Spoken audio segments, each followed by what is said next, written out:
Welcome to Merrily End. My name's Mark Machado. I'm joined by my cousin across the pond, Dom, and the doyen of Sri Lankan cricket, Nick Brookes, who is south of the river from me in London. First things first, you've got to hit that subscribe button, whether you're listening on your podcast app or if you watch it on YouTube. Hit subscribe, and also, why don't you leave us a little comment as well? Tell us what you're thinking.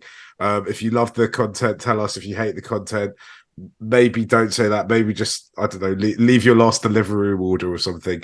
We're about 24 hours away from the World Cup. Well, the World Cup has begun from the main event from Sri Lanka starting their World Cup campaign.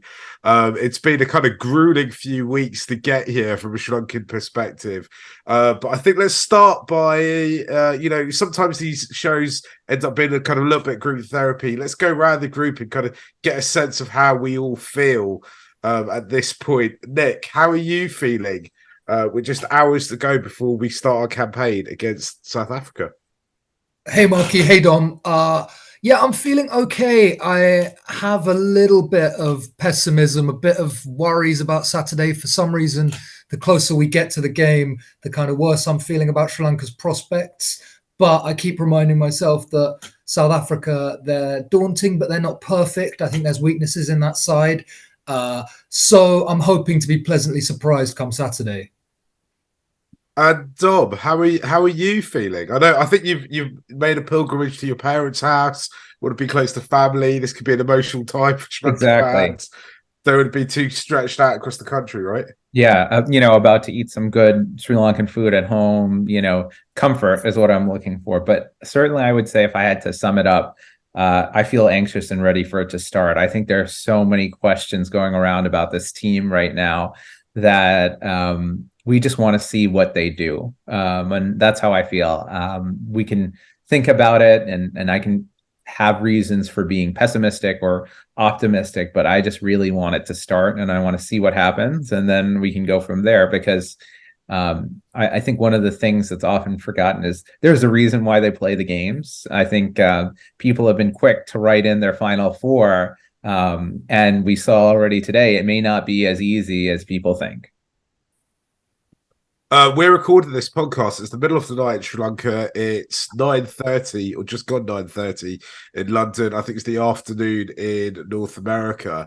We've had that first game, and the first question we were all talking about in the WhatsApp group is why didn't SLC go back far enough to discover Devon Conway's Sri Lankan great grandmother? He could have done a great job for us. The second kind of question we were asked, or not question we were asking. I woke up this morning filled with optimism. Right, I thought, do you know what? This World Cup's in Asia. Sri Lanka are a team that traditionally do well at major tournaments. We kind of don't really have much of a roar in bilaterals in recent years, but when it comes to major tournaments, we always do something, right? Even if it's 2019, traditionally, in recent years that's been our worst tournament, and I thought we still laid a glove on. We've still got some blows into the West Indies and to England, right? And I just think actually this is a group of lads, and the team that are there. There's nothing we can do now. We can't, we'll talk about injuries in a bit, but these are a group of players who are all professional cricketers. At points in their careers, they've all been the best player in the team. They've all got talent. They're all elite athletes. They're all elite performers. All I can do is just back them now. Put out some ferocious tweets, and anyone who encounters me physically, I've got to just make sure that they know. When I say physically, I mean in real life. That I think the Sri Lanka boys have got as decent a chance as anyone else. Right? England went out and got smacked about today by New Zealand. It's a 50 over World Cup. It's almost like 50 over cricket only exists for a few months every 50 overs. I think we can do something here. I'm confident. I think I'm a little bit more optimistic than everyone else, though, right? Nick, I wanted to ask you, going into previous tournaments, what has kind of been our results and what has been the injury situation? Because there's a few people talking about the warm-up games, talking about that final of the Asia Cup, and they're kind of, that optimism that was there after we beat Pakistan, which wasn't that long ago, seems to have all faded away. But does Sri Lanka always go in winning all their games? How does this compare? Yeah, no, I don't think they do. I mean, of course, 1996 was a chaotic entry into the World Cup with the central bank bombings and Australia and West Indies not wanting to come to Sri Lanka. And then, they ended up playing against a combined Pakistan, India, 11, like the day before the World Cup started, to kind of get that back on the rails. I remember going into 2007, I think Mahela was on the cusp of being dropped. And so maybe there's a bit of hope for Dustin Shanaka there. Obviously, 2014, going into the T20 World Cup that Sri Lanka won, there were contract issues, and I think SLC threatened to send a backup team like the night before. So potentially Sri Lanka does thrive on chaos. And I mean, it feels like it's been a long road to get here. I mean, with the Asia Cup, and then these warm-ups have kind of sapped a bit of life out of us, as have the injury issues. But Sri Lanka have played a lot of 50-over cricket over the last 6 months, which not a lot of teams have. And pressure ODI cricket, right? In the Asia Cup, there were thrillers. And I think we saw today that England looked to me like they really mispaced their innings, and that they were feeling like, whoa, 50 overs is a long time to bat. Hopefully that won't be an issue with Sri Lanka. And I think we're going to be really strong through the middle overs. So if we can get off to a good start and maybe get a little push at the end from DDS, Shanaka, Weller, then, I mean, could be a good score. Shall we get into kind of the nuts and bolts, because this is meant to be a kind of preview of the South Africa game. Dom, I think you found something on social media where is it Arjuna De Silva, who's the kind of chief medical officer of SLC, was talking about some of the injuries and whether or not we might see Chameera and Hasaranka back. What was the kind of update from that? Yeah, the update was strangely positive because Sri Lankan social media was spreading some false rumors about what was going to happen, just to kind of get everyone stirred up, because that's what's best to do. So De Silva said that Shanaka and KJP are going to play, which is a huge plus. Having KJP at the top is going to be a big win for this team. Excuse me. Mahesh is 50-50. Though, Mark, I think you have some intel that may be a little bit better than that. Well, I was speaking to people in this camp who seem to think that he should be available for the first game if he's selected. If they want to pick him, he's available. That's what I was told. Yeah, and I mean, I think we talked about it last podcast that the first 3 matches are very, very important to this campaign. So saving people for later, unless they absolutely can't play, may be, a poor strategy. And then De Silva talked a little bit about Wainendu and Chameera, and unsurprisingly, it's very unlikely that Hasaranga is going to play in the tournament. But they're actually hoping that they might be able to have Chameera at the back end of the tournament, which would be a huge win for them. Even if he could play in only one match, we've seen in the past that he's a real match winner and he can turn matches on its head. And given, as we've talked about, how tight the table is going to be, one match could make a big difference. I was under the impression, from what I'd heard, and again, I'm getting a sort from this particular. What I'm going to suggest, it's a source from a source, was that Chameera was really unlikely to make it. So I actually hearing, the kind of chief medical person at SLC come out and say he might make it is quite interesting. The other thing, when I was listening to that audio, is that the whole 15-man squad thing.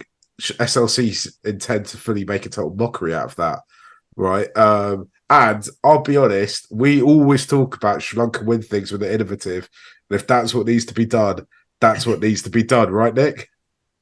Yeah, man, new innovations, just throw the rules out the window and we'll call up whoever we want. So just a short plane ride to India, right? So those guys who aren't in the squad stay on ice. Exactly right. A hamstring can go at any time, at any moment. Just walk into the breakfast table. The history of sport is littered with stories of athletes getting injured in unlikely circumstances. Right, that could well happen to the Sri Lankan lads. Sangakkara comeback. Or Jeevan Mendes. He'd be a great addition. I'm sure he's available. Yeah. Nick, who are the people in the South Africa side that you think the Sri Lankans should be a bit worried about? It's in a way it's a long list, I think, because I think their top six, if they go well, are really dangerous. I think they've got a pretty settled side. There'll be De Kock and Bavuma, Rassi at 3, Markram at 4, Klaassen at 5, and Miller at 6. It's those two guys, Klaassen and Miller, who are really dangerous. I think Klaassen's had an amazing calendar year. He's just been smoking it all over the show. Rassi's a guy who he doesn't do much for me on the eye test, but then I looked and saw he averages 56 in ODI cricket. Clearly, the bowlers are dangerous. I think they'll probably go Janssen at 7, Rabada at 8, 2 spinners, Maharaj and Shamsi, and then Ngidi. So you could say that maybe that's a longish tail, that Janssen and Rabada are spot too high at 7 and 8, and then they've possibly got 3 guys who don't really bat 9, 10, and 11. But I am worried, if Sri Lanka lose the toss and get put in, that they could get ripped into in that first power play. And, if Sri Lanka are 3 wickets down after 7, 8 overs, then it's looking like a long day. We've got a newsletter coming out, which we'll put the link to subscribe in the description, whether you're watching on YouTube or listening to the pod. And in that, Nick, you go into a little bit about the history of these two sides at the World Cup and slightly beyond that as well. Do you want to kind of do a quick potted run through of that? Yeah, the potted run through doesn't make for great reading, listening for fans of Sri Lankan cricket. I think it was 1 win, 4 losses, and a tie. The infamous tie in 2003, which South Africa handed Sri Lanka by just like totally messing up with Duckworth-Lewis. Sri Lanka would have gone through anyway, though, I should say. And then 2007, they almost rescued a result from the pit of despair when Malinga got that incredible 4 in 4. But the last 2 games, 2015 and 2019, have been blowouts. So in a funny sort of way, that gives me confidence because I feel like we're due for a reverse of those fortunes. Dom, you in the newsletter take a look at the pitch in Delhi. What can you tell us about that and what we can expect from it? Yeah, so this is a venue that Sri Lanka is going to hope has played like it has in its previous ODIs. The average first inning score there has been 209, and the average winning score has been 236. So it's a rather slow, low-scoring pitch. Spin is king. There is some reason to maybe think that the pitch may behave differently, and kind of the 2 reasons. At first, the ICC has kind of said, hey, we want sporting pitches, which most people have read as good batting pitches.